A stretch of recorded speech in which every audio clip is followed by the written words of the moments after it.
Welcome to Diversity Scholarship Foundation's Profiles in the Law. I'm your host, Justice Jesse Reyes. I'm a member of the Illinois Appellate Court and the current president of the Diversity Scholarship Foundation.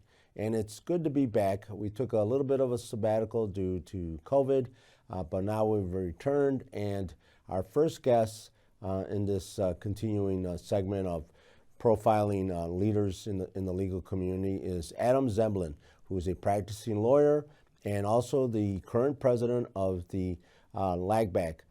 So, Adam, welcome back. Thank you, Justice Reyes. It's a pleasure to have you here. It's an honor to be here. Thank you. So, Adam, for our viewers, could you tell them a little bit about yourself, growing up, where you came from? Yeah, so I grew up in rural Michigan, about 45 minutes north of Detroit, in a little town called Armada.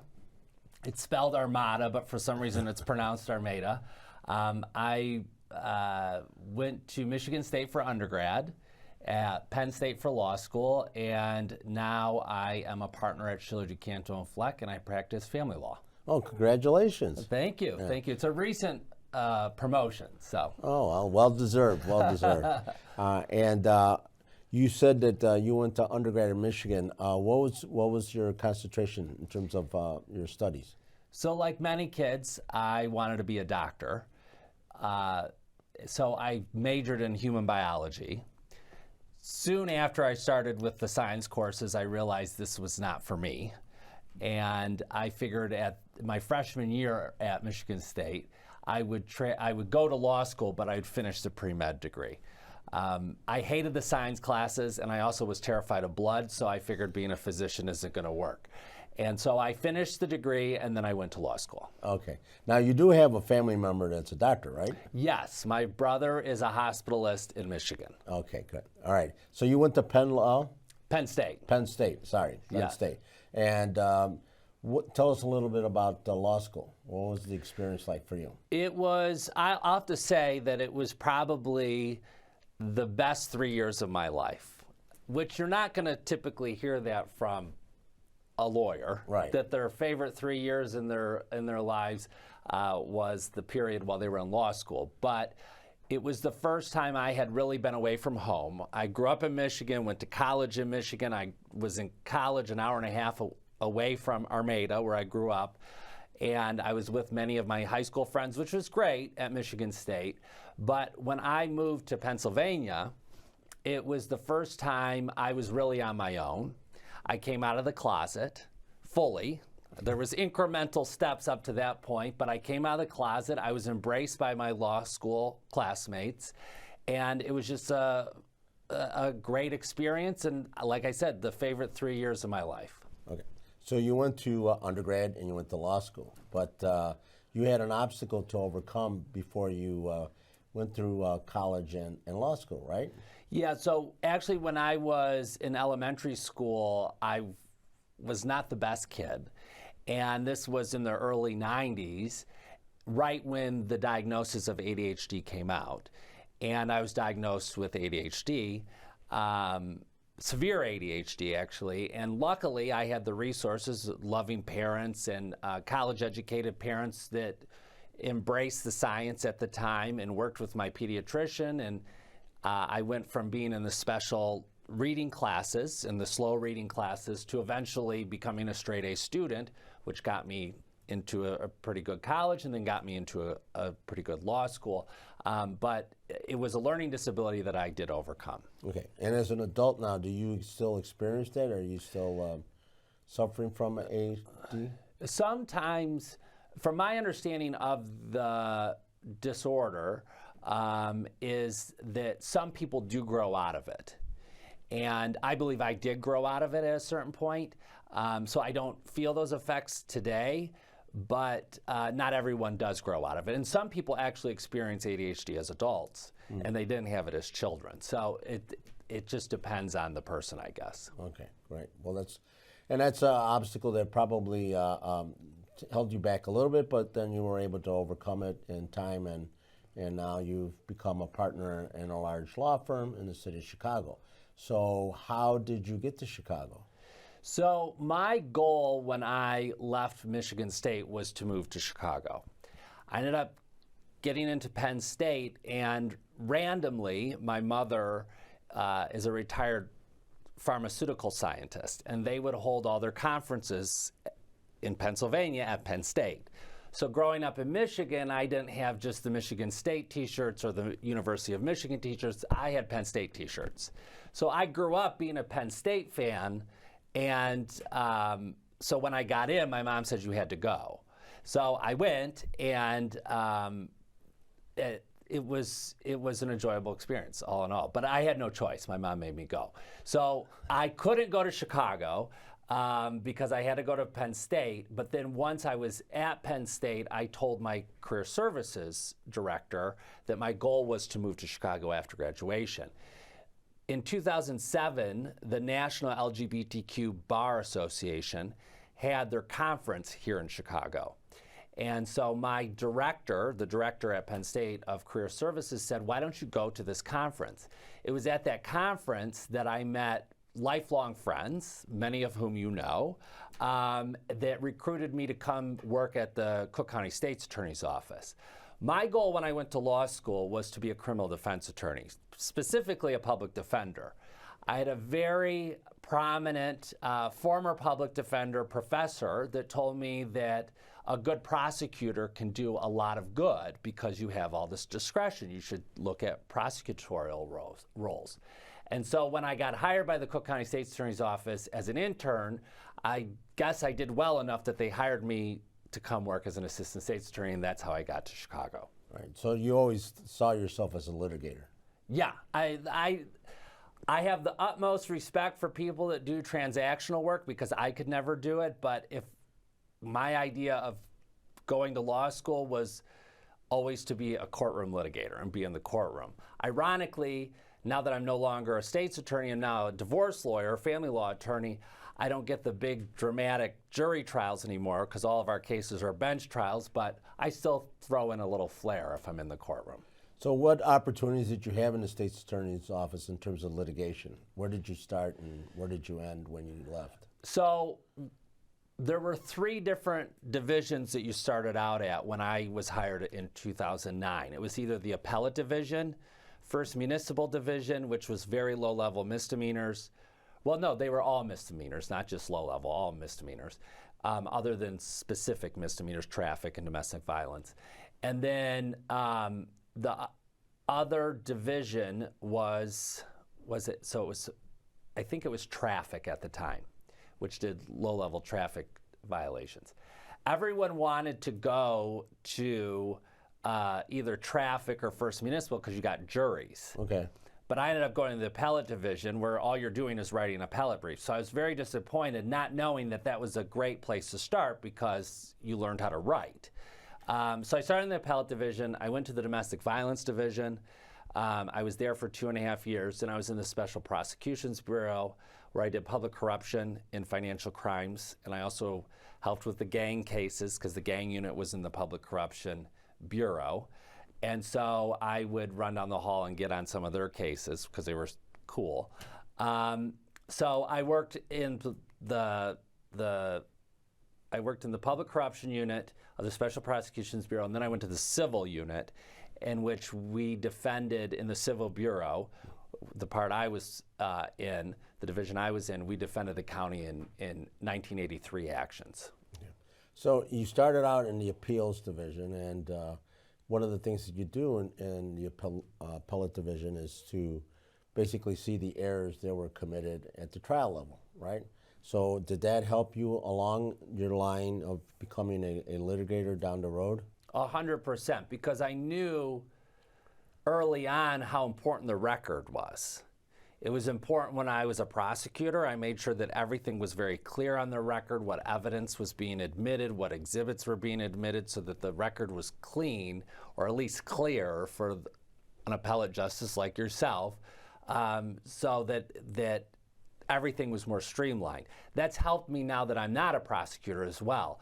I make a record that I can tell a lot of people, like many judges are thinking, what's this divorce lawyer knowing how to properly mark exhibits and identify things? Because you had to when you were a prosecutor, but that foundation came from the appellate unit because I would read all these transcripts, and when it wasn't clear, it made it very difficult to figure out actually what took place and who was in the right, was which side of the law it should fall on, the case. So making a clean record became very clear to me early on. And for our viewers that are not familiar with appellate work, what you're talking about is when an exhibit is introduced, you indicate what number it is or what letter it is, and what the purpose is that you're trying to introduce this exhibit during the trial, and also with regards to any other items that you feel are necessary. You make sure that that is set forth in the record, so this way when the appellate court looks at it, right, then you talk about exhibit number 1, they know exactly which is exhibit number 1 because you've already identified it. Exactly, or just describing what I'm observing in court of the witness. It's not going to come out on a cold transcript, right. And if it's not in the cold transcripts, it's gone. So when a witness is demonstrating something with their hand, I would let the record reflect that they're demonstrating something with their hand. If you're going through a demonstrative exhibit, you're explaining where you are on the demonstrative exhibit. I think many lawyers don't do that to the detriment of the appellate record, but I was fortunate enough to be put in the appeals division, not knowing early on that that was something positive. Right. I was fortunate enough to go through the appellate division to learn those things early on. Did you get an opportunity to argue any cases in the appellate court or Supreme Court? No. Okay. And it's one of my biggest regrets in my career. Nothing I had control over. I had one of my cases set for oral argument, and I got transferred out. Oh. So I never got to argue. You never know. Maybe down the road, maybe you'll get an opportunity to argue in front of the appellate court. I would love that. I would love that. So you went from the state's attorney's office to domestic relations. What was the transition? Why the transition from criminal to civil? So I realized it was time for a change. I was looking at quite a bit of debt. Being a public servant is a very noble, fulfilling way of using your law degree, but it's not a great way to pay down debt.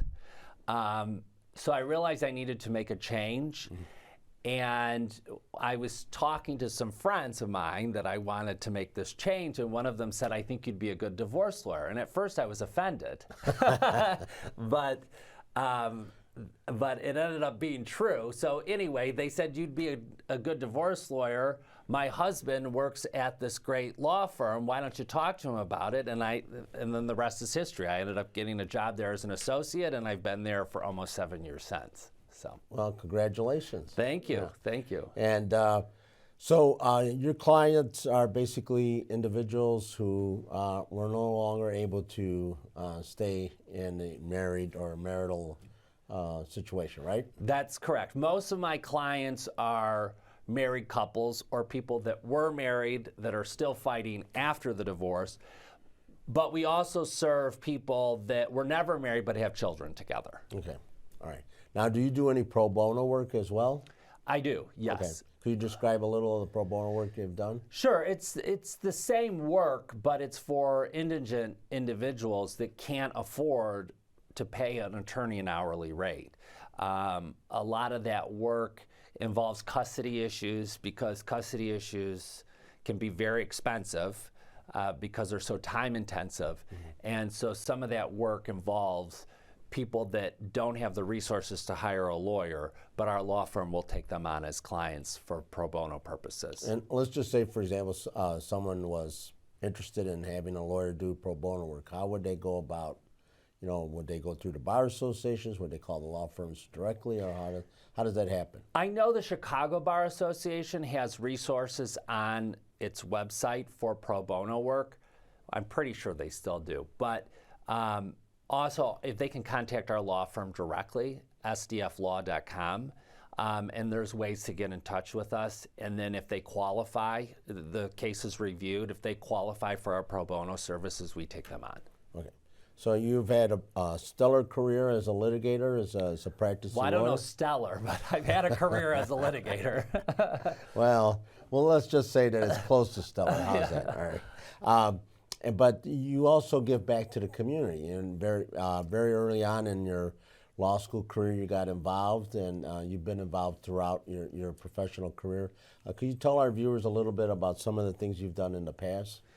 Yeah, so I've been involved with LAGBAC, Chicago's LGBTQ plus Bar Association, for really since the time I moved here.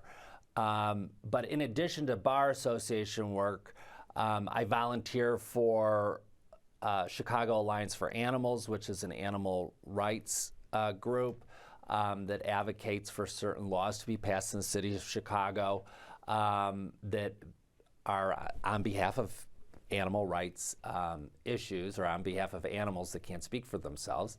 I also volunteered for a long time for the Chicago, it used to be called the Battered Women's Network, now it's just called the Network, planning their annual event.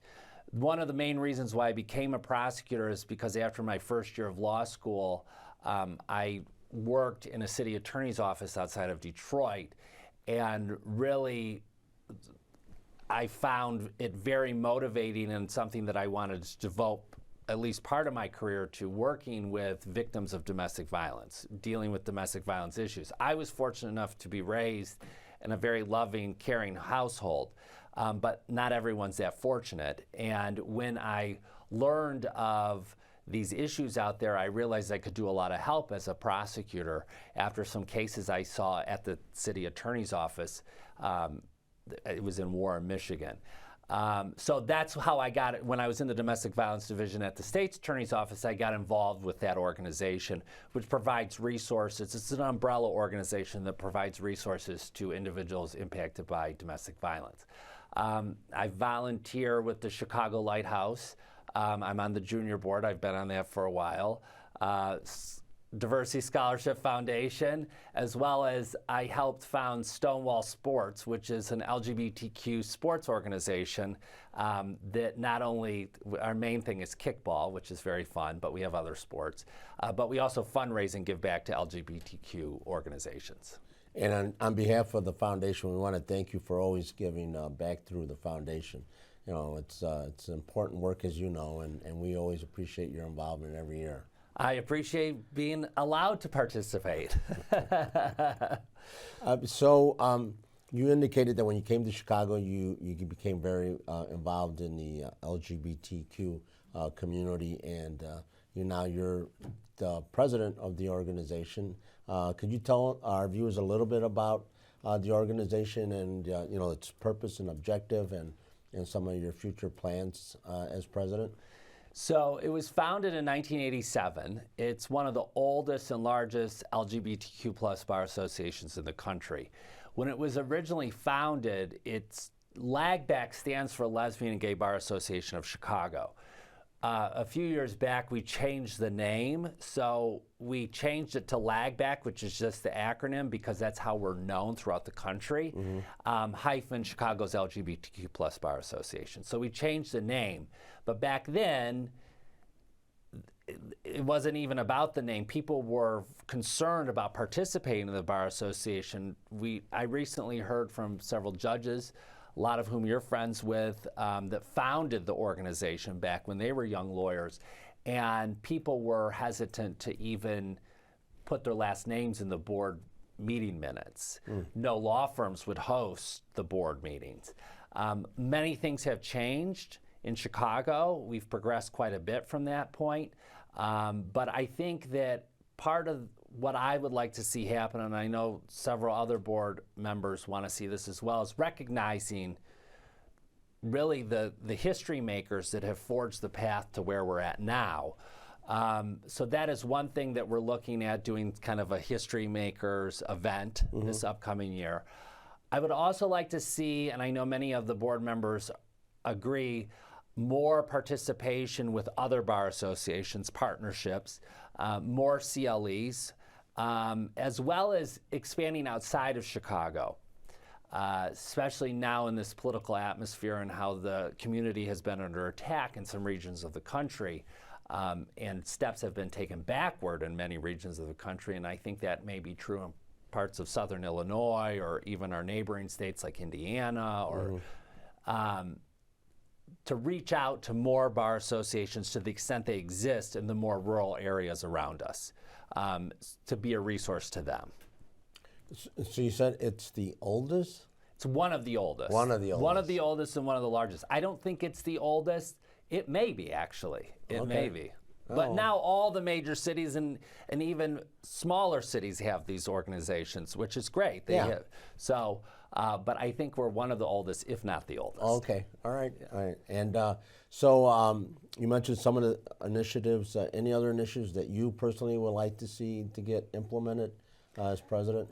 Yeah, we're also going to expand our reach within Chicago as well.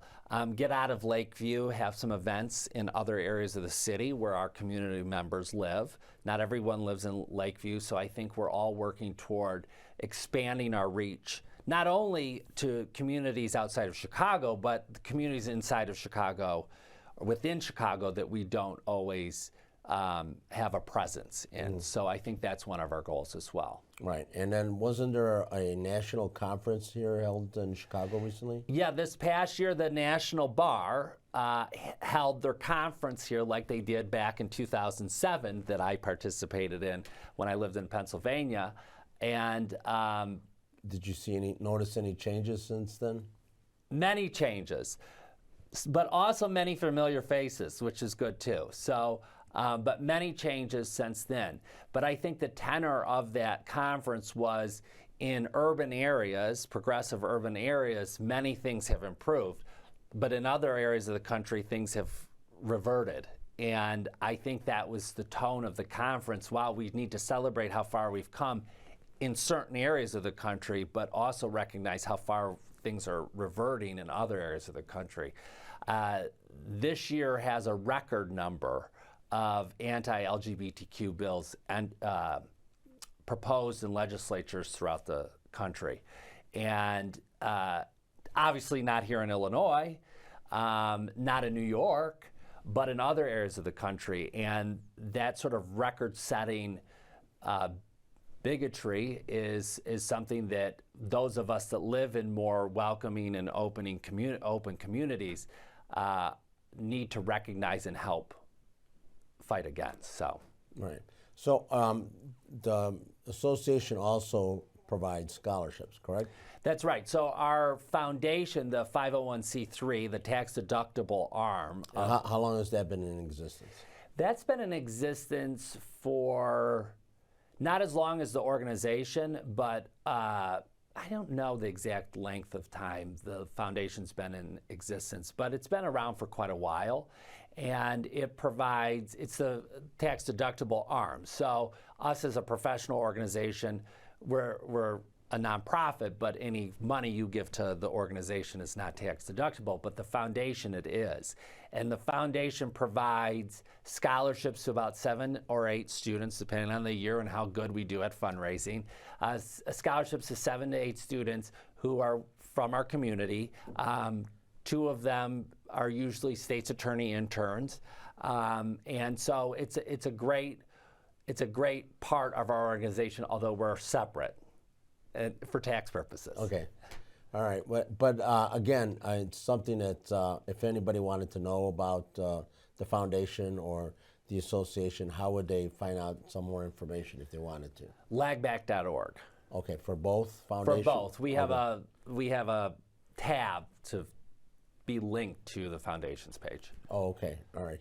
And any other initiatives that you have that you want to see come into fruition during your presidency? Yeah, so some of us on the board are working, and hopefully this is something that comes to fruition fairly quickly.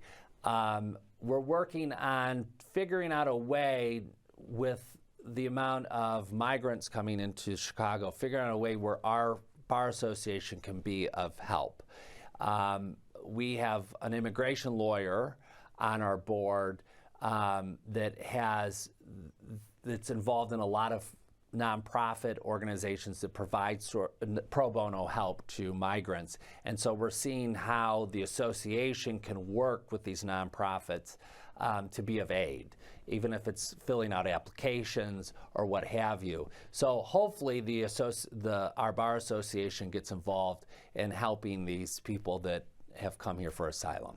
Oh, great. Well, it's been a pleasure having you on the program. And again, we've always enjoyed not only working with you, Adam, but with the association as well as in the foundation. You've been a partner of ours for many years, helping us to support young people that want to further their legal education. And I just wanted to thank you again. And one of the reasons why I wanted to have you here is our first guest since we've started this process again is because I know you do a lot for the community again, and not only with regards to the LGBTQ community, but the community at large. And we just want to acknowledge you for that. Well, thank you, Jesse Reyes, and I want to thank you for all the work you do. I don't know when you sleep, but you are a friend of everyone's, and we can't thank you for your friendship to our Bar Association as well. Always, yeah. So it's been a pleasure to have Adams Zebelian on our program, our newly renewed profiles in the law. We will be continuing to have other bar leaders come to the program. And again, this has been Diversity Scholarship Foundation Profiles in the Law. If anybody is interested in any further information about either organization, please go to the websites for the Diversity Scholarship Foundation. This is diversitychicago.org.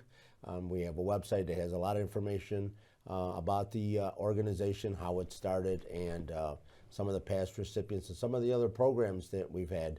One of them I know that Adam is very involved with also is the mentor-mentee program that we have for first-generation law students. As most of us know, being first-generation, sometimes it's not the easiest to get through the process, and we provide that information and we provide that opportunity for everybody.